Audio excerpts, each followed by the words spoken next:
Hey BookTube, here is my TBR and some recommendations for the CHICK-LIT-ATHON. I'm Jen and I talk about audiobooks, and I want to talk to you about the CHICK-LIT-ATHON. I am so excited about this. Today I thought I would share with you my mom and dad's very peaceful and beautiful pond. It is a glorious spring day and lots of sunshine and perfect for being out here. So I thought I would tell you all about the CHICK-LIT-ATHON, what books I'm going to read, some recommendations for you on audio, and just in general, all kinds of stuff about it. This is a readathon that Sophie at All Things Equilateral came up with, and brilliant idea, by the way. I think she is brilliant, and I love her. I just discovered her on BookTube, and I love her videos. You need to check her out because she's just so full of personality and such a pleasure to watch. And so Lisa at Books and Smiles already was subscribed to Sophie, and she said, hey, she's doing this CHICK-LIT-ATHON. You and I should offer to help. And I said, yes. So we offered to co-host. Sophie said, yes, absolutely. She would love the help. So we three are going to co-host this readathon that happens the entire month of May. It starts May 1st and goes through the 31st. And it's a perfect time of the year to be reading chick-lit, we think, because we all live in North America and it's starting to be spring and early summer, and it's just a great time to be reading about romance and all kinds of things like that.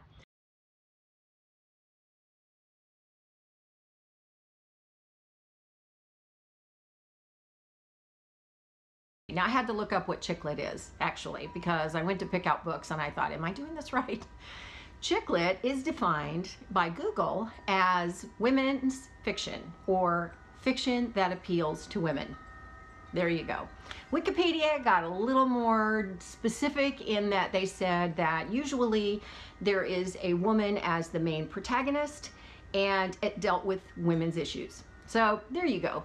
Pick your definition. Honestly, if it appeals to you and you're a woman, I think it qualifies as chick-lit. Now for me, I consider chick-lit to be women's fiction in the Wikipedia sense, or just romance. Young adult romance, new adult romance, adult romance, but all romance, and also all contemporary. So that's what I'm considering chick-lit to be. So my recommendations are all kind of going to be that sort of thing. So let me just tell you what the challenges are and what I'm going to do for the challenge, and then I'll give you some recommendations on some audiobooks that I really enjoyed that meet the challenge. So the first challenge is read a book with pink on the cover. I'm going to read The Probability of Miracles by Wendy Wunder. This is narrated by Galvin. This is a book about a girl with a terminal illness, and I think that there is some degree of magical realism involved. Galvin is perfect for this because she has such a spunky voice. You know, she is the voice of a young YA contemporary character who's ready to take on the world, and so that's going to be nice to listen to. My recommendations for you include Neanderthal Seeks Human. This is book 1 in the Knitting in the City series by Reid, and it's narrated on audio by Jennifer Grace. This is a book I just finished. I finished it last week and I loved it. It is adult romance and it's a total comedy and it's hilariously funny. I mean, so many times I was laughing out loud, which of course looks ridiculous because I'm wearing earbuds and walking around. Nobody gets why I'm laughing, but I couldn't help it. It's just so funny. So it's a great romance about a security guard and a girl who is a geek and, well, a woman who is a geek, and she spouts trivia when she gets rattled. So it's a great story. And pink is on the cover. Playing It Safe is by Barbie Bohrman, again adult romance set in Miami. It's narrated by Kate Rudd. Kate Rudd is always a pleasure to listen to, just always. She always is. She's just unbelievably talented. She's done tons of books and she's always a pleasure to listen to. This is set in Miami around an art gallery. And my last recommendation for you is Faking It. This is book 2 in the Losing It series by Cora Carmack, and it's narrated by Galvin and Dan Bittner. Well, right there. right there. It's an amazing book because Emma Galvin and Dan Bittner are so good. Dan Bittner is one of my top favorite narrators. So is Emma Galvin for all the reasons that I told you before. And she's perfect for this character because this is a romance between a guy who's an actor and a girl who's a rebel. She's got lots of tattoos and she's all into that rockabilly thing, and great romance. I loved it. So those are my recommendations for pink on the cover. Challenge number 2 is read a book that has music in it somehow. I am going to read Cake by Jay Benson. This is narrated by Andy Arndt and Joe Arden, and 2 of my favorite romance narrators. I love it when Andy Arndt is narrating anything. I love the books that she does, and Joe Arden is just so good. Another great romance constant in the romance narration community. You see his name come up a lot, and he's always good. So that's what I'm going to read. That's a rock and roll romance. Some recommendations that I have are Suddenly in Love, which is book 1 in the Lake Haven series by Julia London. It is narrated by Christina Panfilio. And this is kind of a rock and roll romance, kind of a variation on the theme. And the thing about that is I liked that one a lot. I liked the second book in that series a lot, but honestly the third book in the series was my absolute favorite. Christina Panfilio is wonderful, and especially in this third book, oh my gosh, the third book has a character who is a little girl who's 6 years old who steals the show. So while this first book is kind of, like I say, a variation on rock and roll, if you want to continue with the series, you'll really like the third book. Also, Julia London often writes Regency and historical romance. So this is contemporary, kind of a change of pace for her. So if you're familiar with her as an author, you know this is going to be good. Maybe Someday is by Colleen Hoover, and it's narrated by Zachary Weber and Angela Goethals, 2 of, again, my favorite narrators. Love Zachary Weber. Angela Goethals, another narrator that I'm very familiar with, always good. She's always good. And that is about a guy who plays guitar and writes music, but he's deaf, and a girl who he gets involved with. So interesting romance. And of course, typical Colleen Hoover. She's got a little twist at the end and other stuff going on. Great book. And lastly, The Iron Chronicles by Elizabeth Hunter. This is paranormal romance, and it is narrated by Zachary Weber. The first 3 books are. Those books are The Scribe, The Singer, and The Secret, and those are the only ones he narrates. She has gone on to write some other ones. They are The Staff and the Blade, which is narrated by Jay Britton, and then there are 2 more books, The Silent and The Storm, which are not out on audio yet, and that's because she's self-published, and so she produces these audiobooks, so they'll be out at some point. And my favorites are the first 3, and for obvious reasons. I mean, I love Zachary Weber's narration. And the thing about them is that this centers on a race that are descended from angels, and the women in the race are singers. Stuff happens when they sing, like they can grow crops or they can heal people, and that's how music enters into it. Yeah, excellent series if you like paranormal romance and you like angels. Challenge number 3. An old book you've been meaning to read. I have long wanted to read The Atonement Child by Francine Rivers. This is Christian fiction, and it is narrated by Ruth Ann Phimister. This is an older book, and so the narration kind of is in that older vein of the kind of thing that happened before narration and audiobooks really took off. So I don't like the narrator. I think that her voice is too old for the main character. So I'm probably going to read this in print. But I have heard nothing but raving from anyone who has ever read this book. So it's about a girl who is raped and she gets pregnant and her faith is tested, and I'm really looking forward to reading it, actually. Some recommendations I have for you for that older book that you've just not gotten around to yet. The Time Traveler's Wife by Audrey Niffenegger is narrated by Fred Bohrman and Phoebe Stroll. Again, 2 fabulous narrators. They're just so good. Fred Bohrman, I really like him. And Phoebe Stroll is so talented. She can do anything from a very young girl to a contemporary woman. Oh, wonderful. One of my favorite books of all time. Outlander by Diana Gabaldon is my second choice. That's narrated by Davina Porter. She is phenomenal. I have listened to every one of these books and Outlander a couple of times on audio, and I listened to it when it first came out back in like 1991.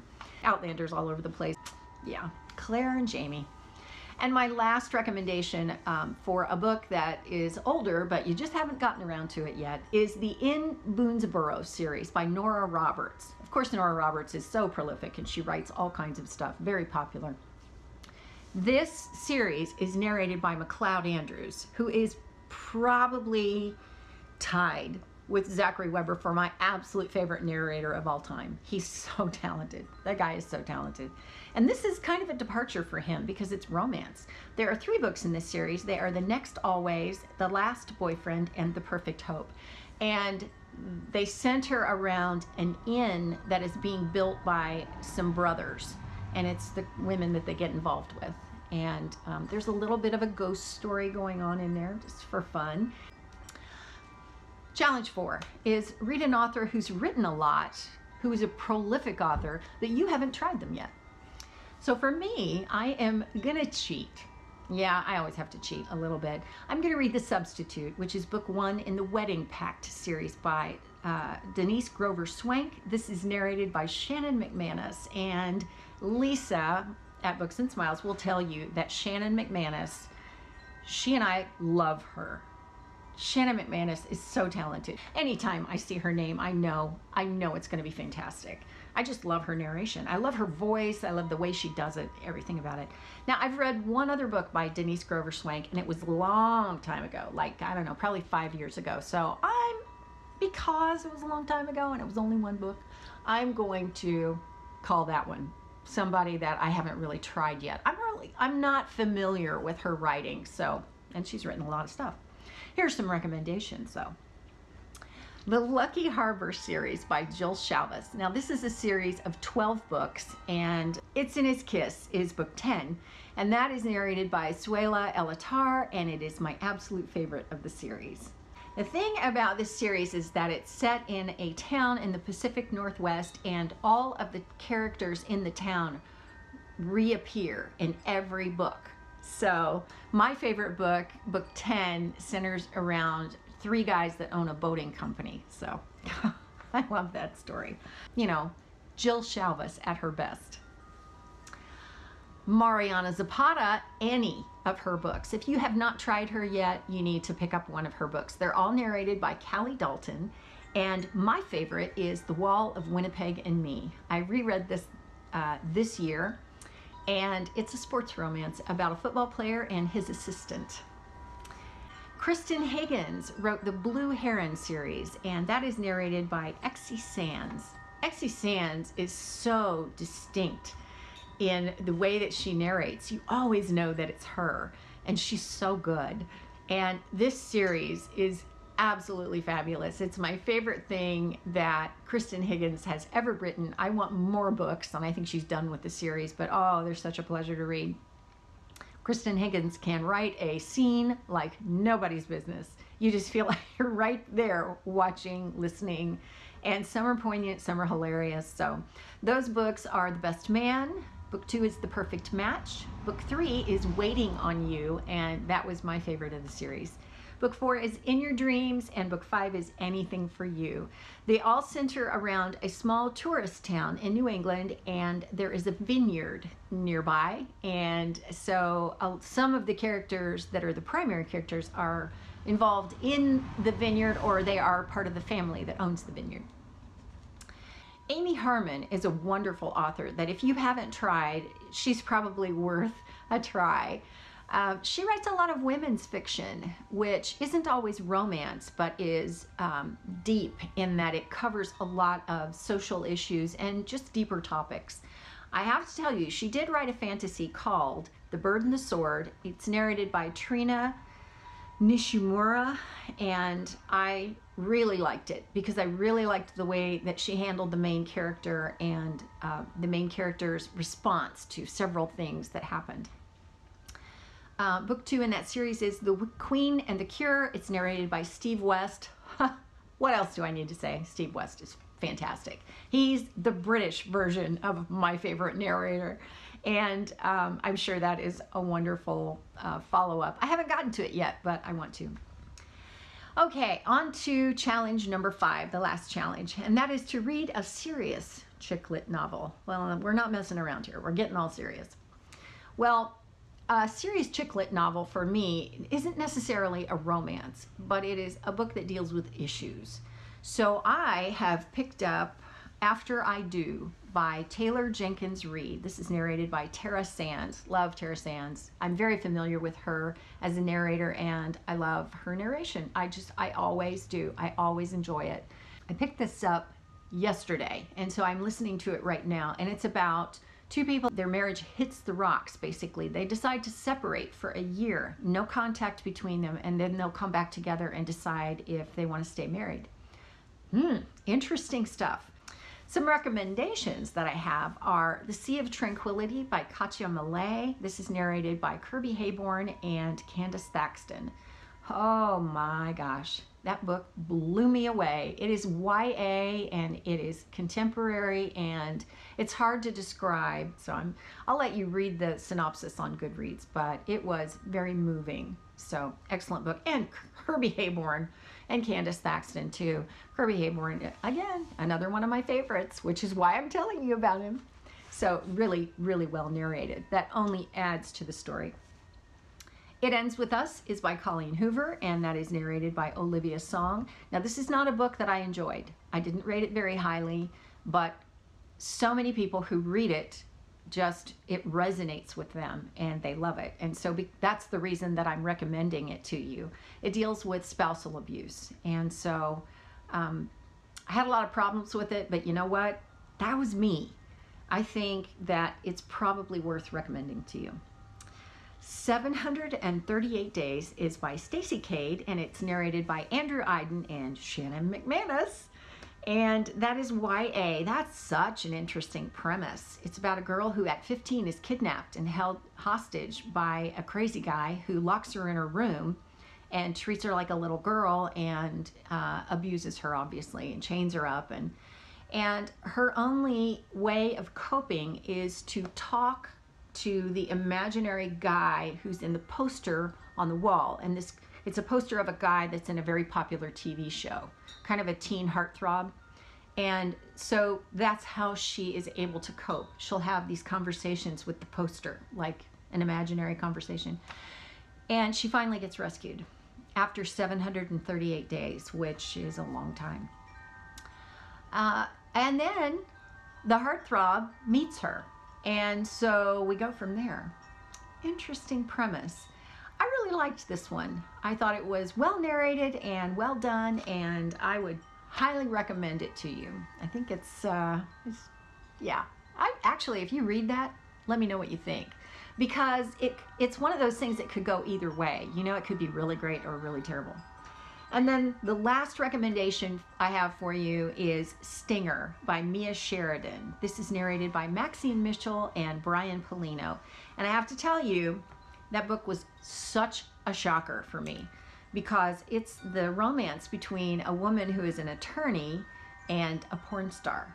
And they are both at respective conventions in Las Vegas. They meet in an elevator and they begin a romance, and it does not go where you think it's gonna go. It was completely an unexpected plot that I appreciated so much, and it was so good. And the narrators, of course, are both excellent and make the book even better. So those are all the books I'm gonna read and all the books that you might wanna read. During the CHICK-LIT-ATHON, please let me know if you're gonna participate. If you are and you have a TBR, let me know what it is.